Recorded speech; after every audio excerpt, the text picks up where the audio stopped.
కృత్రిమ వెలుతురులు లేని అంటే విద్యుత్ వీధి దీపాలు లేని చీకటి రాత్రిలో తల ఎత్తి అనంతమైన నక్షత్రాలతో నిండిన విశాల ఆకాశం వైపు చూస్తూ ఈ విశ్వం ఎంత విశాలమైనదో అర్థం చేసుకోవడానికి ప్రయత్నిస్తూ అందులో నా స్థానం ఏమిటి అని అర్థం చేసుకునే ప్రయత్నం చేసి చూడండి. అహంకారం, కోరికలు, వాటి కొరకు పోరాటం, జననం మరియు మరణం అన్నీ కూడా మిథ్య అనిపిస్తాయి. కానీ తలదించి ఈ ప్రపంచాన్ని చూస్తే మీకు ఎదురుగా కనబడే మనుషులు, వారితో ఏర్పడిన బంధాలు, కోరికలు, పనులు, అనుభవాలు మాత్రమే కనపడతాయి. మళ్ళీ పదవుల కోసం, సంపద కోసం, పేరు కోసం వాటి వెంటపడి పరిగెత్తడం మొదలవుతుంది. ప్రతిరోజు రాత్రి చీకటిలో ఆకాశం వైపు ఆధ్యాత్మిక దృష్టితో అంటే శక్తి దృక్పథంతో చూస్తూ ఉంటే నేను ఎవరు అనే ప్రశ్న మీకు రావచ్చు. ఏ మనిషి అయినా నేను ఎవరు అనే ప్రశ్నతో ద్వితీయ మనసుతో పరిశోధన మొదలుపెట్టి భగవద్గీత ద్వారా తనను తాను అర్థం చేసుకుంటూ మరియు అందులో చెప్పిన విధంగా ధ్యానం కూడా చేస్తూ ఉంటే ఆ సాధన పూర్తి అయిన స్థితిలో విశ్వం అంతా వ్యాపించి ఉన్న విశ్వశక్తిని నేనే అనే అనుభవపూర్వక సమాధానం వస్తుంది. నేను ఎవరు అనే ప్రశ్న మీకు రావటం లేదంటే మీరు ఆ నేను కాని మనసుతో, శరీరంతో మరియు ప్రపంచంతో నిరంతరంగా ఉంటూ ప్రపంచ అనుభవాలు పొందుతూ వాటికి తీవ్రంగా అలవాటు పడి ఉండడం వల్ల మీకు ఆసక్తి కలగడం లేదు మరియు సమయం దొరకడం లేదు. ఈ అనంత విశ్వంలో నేనెవరు అనే ప్రశ్నతో మీరు తలెత్తి ఆకాశం వైపు చూస్తే రాత్రి అయితే వేల నక్షత్రాలు, చంద్రుడు కనబడతాయి. ఉదయం చూస్తే సూర్యుడు కనబడతాడు. అప్పుడు మరో ప్రశ్న వస్తుంది, ఇవన్నీ పుడుతున్నాయి అంటే వీటికి చావు ఉన్నట్లే, చావు ఉంది అంటే పుట్టుక కూడా ఉన్నట్లే కదా. మనిషి జన్మకు తల్లిదండ్రులు కారణమైతే మరి భూమి, సూర్యుడు, చంద్రుడు, గ్రహాలు, కోట్ల కొద్ది నక్షత్రాలు, మిల్కీవేలు, నెబ్యులాలు, గ్యాలక్సీల జన్మకు ఎవరు కారణం? సైన్స్ ప్రకారంగా కారణం లేకపోతే కార్యం జరగదు అంటారు. ఎన్నో కొత్త కొత్త నక్షత్రాలు ఎలా పడుతున్నాయి? భూమి కంటే కోట్ల రెట్ల బరువు మరియు కొలతలతో ఉండే ఈ భారీ పదార్థాలు ఎలా కదులుతున్నాయి?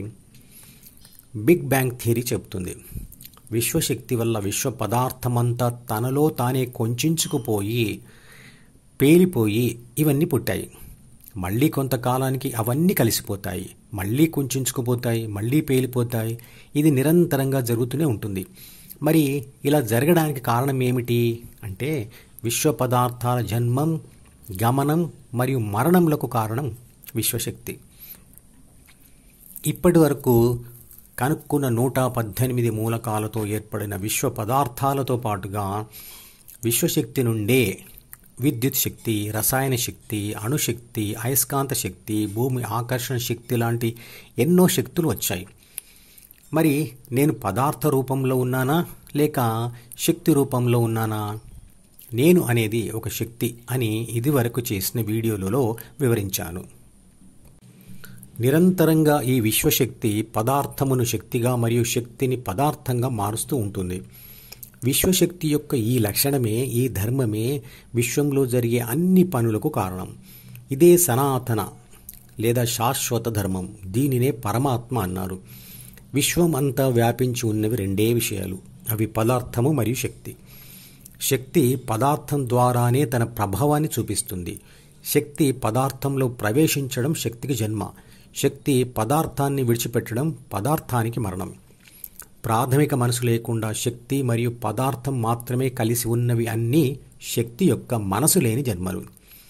అవి నక్షత్రాలు, గ్రహాలు, సూర్యుడు, చంద్రుడు. వీటిలో శరీర రక్షణ, పోషణ మరియు పునరుత్పత్తి క్రియలు జరగవు. శక్తి మరియు ప్రాథమిక మనసు కలిసి పదార్థంలోకి ప్రవేశిస్తే అది శక్తికి ప్రాథమిక మనసుతో కూడిన జన్మ. జీవులన్నీ ఇలాంటివే. వీటిలో శరీర రక్షణ, పోషణ మరియు పునరుత్పత్తి క్రియలు జరుగుతుంటాయి. ప్రాథమిక మనసు లేని మరియు ప్రాథమిక మనసుతో కూడిన శక్తి పదార్థాల కలయిక అంటే జన్మలు విశ్వశక్తి వల్ల కలిగాయి. విశ్వశక్తి వల్ల సూర్యుడు నుండి అనేక గ్రహాలతో పాటు భూమి వచ్చాయి. భూమి మీద అనుకూల పరిస్థితులు కలిగినప్పుడు విశ్వ పదార్థాల ప్రాణశక్తి మరియు ప్రాథమిక మనసుల కలయిక వల్ల జీవి పుట్టుక జరిగింది. జీవుల శరీరమంతా విశ్వ పదార్థంతో తయారు చేయబడింది. వాటిలోని ప్రాణశక్తి విశ్వశక్తి నుంచి వచ్చింది.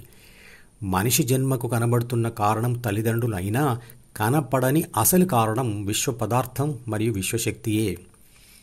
విశ్వశక్తి తన జన్మకు మూలం కాబట్టి మనిషి ధ్యానం ద్వారా ఆ మూలం చేరుకోవాలని లేదా ఆ మూలం తెలుసుకోవాలని కోరుకుంటాడు. అందువల్ల కూడా ధ్యానం చేయాలనే కోరిక వస్తుంది. ధ్యాన కోరిక కలగడానికి ఇతర కారణాలు ఏమిటంటే ప్రాపంచిక విజయాలు కావాలని మరియు ఉన్న విషాదం తొలగించుకోవాలని మరియు ధ్యాన ఫలితం ఏమిటో తెలుసుకోవాలని.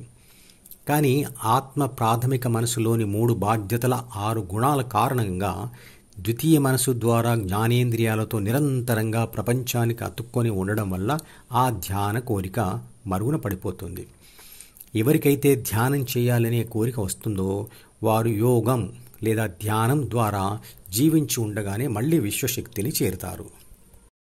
ఈ మధుపదం యూట్యూబ్ ఛానల్ వీడియోని సబ్స్క్రైబ్ చేసి గంట గుర్తును నొక్కి ఆల్ని సెలెక్ట్ చేసి ప్రతిరోజు యూట్యూబ్ ఓపెన్ చేసి అడుగున ఉన్న సబ్స్క్రిప్షన్ బటన్ నొక్కితే అన్ని లేటెస్ట్ వీడియోలు చూడవచ్చు.